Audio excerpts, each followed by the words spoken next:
All right, guys, let's talk about the market. So, if you've been looking at properties for more than a day, you already know that the market is extremely busy right now. It can be hard to get showings if it's not scheduled in the first 5 minutes the property is on the market. There are multiple offers on nearly every property. This has caused buyers to resort to different tactics to try to get their offer accepted. Now, I know when it comes time for you to write an offer, the only thing in your head is, I've got to have this house. So I wanted to take just a few moments before you get to that point to explain to you what some of these options are so that you can make a better informed decision about the purchase of the property.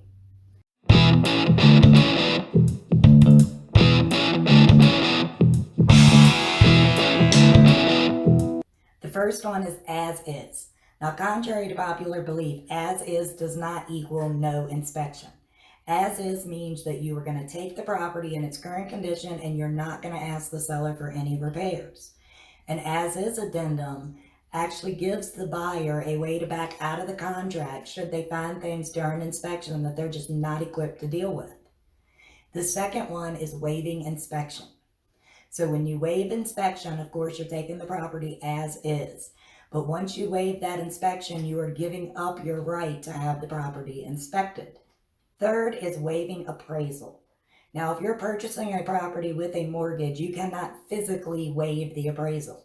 The bank or mortgage company orders the appraisal to make sure that the property's value meets or exceeds what their investment in it will be. What waiving appraisal means that should the property not appraise for the sales contract price, that you are willing to pay the difference between the sales price and the appraised value. Before you make this decision, you need to make sure that you have funds on hand to cover this.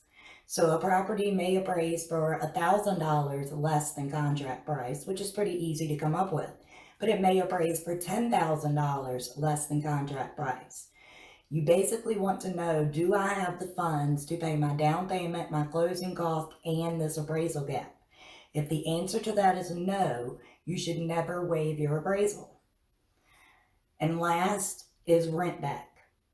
So what a rent back is you will do everything as normal. You'll sign your papers at the closing table, get a key to your new home, but the seller will remain in the home for whatever duration is in your rent back.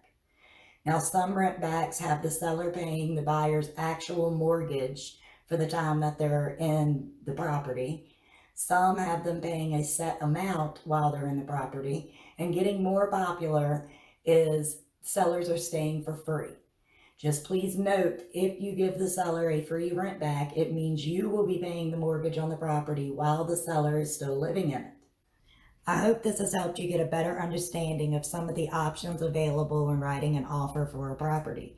If you have any questions, you can feel free to reach out to me anytime. This is April with Ingram Associates, aka The Real Estate Nerd. And if you'd like to see more of me, you can find me on Facebook, Instagram, YouTube, and TikTok under The Real Estate Nerd.